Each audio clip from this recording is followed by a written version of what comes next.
Hi, I'm talking about spiritual awakening symptoms. Hi, my name is Jody, and I help people with navigating your spiritual awakening journey, embodying your soul purpose, and authentically expressing yourself. Welcome to my channel. If you like this video, please click the like button and subscribe. All right, let's get into it. So, symptoms of spiritual awakening. Now, you may be the very beginning of your spiritual awakening journey, or you may be deep in it. You might be in week 1, or you might be in year 39. But there are some common themes that run through spiritual awakening, and I think it's something that's much misunderstood. Really, I do. I really believe that. Just gonna get a bit more. There we go. Yes. Bit of C in there, you know, that water energy, water element. Much misunderstood spiritual awakening. And this is obviously, I think, also to do with the fact that spirituality is so much associated with religion, and you may or may not be a religious person. To me, it's all the same. If you are spiritual, you are spiritual, whether you are a religious person or not. You might be on a spiritual journey, and you might be experiencing different things according to what your worldview is as well. Like, you might be having visions of a certain deity, and that might be colored by your belief system as well. So that's a really interesting one, because you know there are these classic examples of people having visions, and it does seem that the deeper multidimensional source, if you will, the other planes of existence will show up according to certain beliefs that we have. So we'll get shown something according to our belief system. And this is really interesting, because this is the nature of consciousness, right? We have our lens of perception, and it is with that lens that we perceive reality. And so if our lens is of a certain ilk, of a certain brand, let's say, of a certain doctrine, then we're going to perceive things through that lens, and things are going to show up according to that worldview. Now, does it always happen like this? No. And there are always exceptions to the rule. Reality is infinite in its permutations and possibilities. It's infinitely possible. So just wanted to name those things, as well as go a bit deeper here with what the whole spiritual awakening process is. And if you're watching this, you know, well done, because you're brave. You're stepping out. You're stepping out from the cultural programming, parental conditioning, whatever particular cocktail of influences that have kept you in the finite, in the separation of the rational, reductionist, logical paradigm that is crumbling right now. So well done, because there are, of course, even though it is crumbling, there is a lot of what's the word, like kickback? I know that's quite the right word, but blowback, that's the one, blowback. So you know, the more devotional people get, then others will get ultra rational. So it's an interesting time we live in, that's for sure. But yes, back to the symptoms. So one classic one is obviously feeling like you're going crazy, and I've covered this in another video.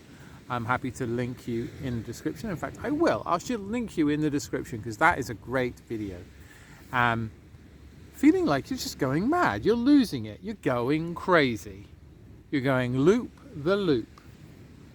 One flew over the cuckoo's nest, and you are going cuckoo. That's what you feel. That's what you might be thinking, right? Oh my goodness, I am going cuckoo. I'm thinking all these crazy thoughts. People are going to just want to like put me in a mental asylum because I'm saying, stuff like I'm communicating with dead people, or I'm channeling star family races, or I connecting with the mountain, or I'm seeing synchronicities everywhere. Everything is a synchronicity. Or numbers. I'm seeing numbers everywhere. Like, it's 333 or it's 1111. Keep seeing it on my phone or my clock, or in places out there, or certain names, or so. And then there's that sense of I'm going crazy because it's non-conformist. It's unconventional. It's not how we've been programmed. So, do you see? And this is also societal and culturally specific. So, for example, I'm in Greece right now. I was just having a conversation with someone today about Greek conditioning, and it's actually it can be very limiting for Greek young people growing up, and they're kind of like shoehorned into this way of like, you go to school, you go to college, you go to university, you get this diploma, and then you go to this job and you earn your 600 euros a month apparently, which is nothing, peanuts, and you're just like, you get married and you have children and you're just over broke all the time and poor and subservient, and then you've got the religious conditioning and everything else. And that's, we're going to see iterations of that in different countries. In UK, where the majority of my cultural conditioning comes from, is that's another thing. It's some of that there, but you expect to earn 3 times, 4 times, 5 times that.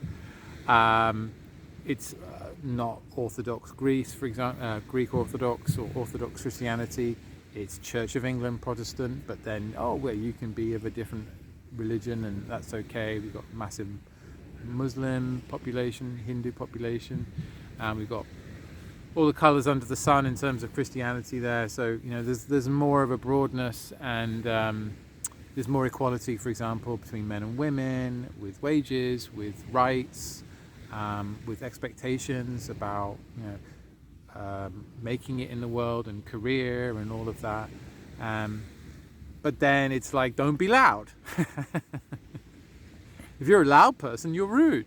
Whereas in Greece, a loud person is a normal person. Just an example. So it does depend on your lens of perception. And so madness and craziness will be different, right? So in each country. And so then that's another layer to all of this. So it does depend on that cultural conditioning you have. America, for example, is a good one. Compared to Britain, there's a lot of differences, but then there's a lot of similarities. I'd say they're more similar than different, the cultural conditionings. But, and then, of course, for someone like me going to America and being in America, it's mind expanding. I grow from it. And it's interesting, it's refreshing. Just like every country I go to, it's refreshing because it's a new perspective. And what might be in one country like crazy is in another country normal, and that's just so interesting all in itself. But another symptom of spiritual awakening, apart from thinking you're going mad, is to feel like you're split in two.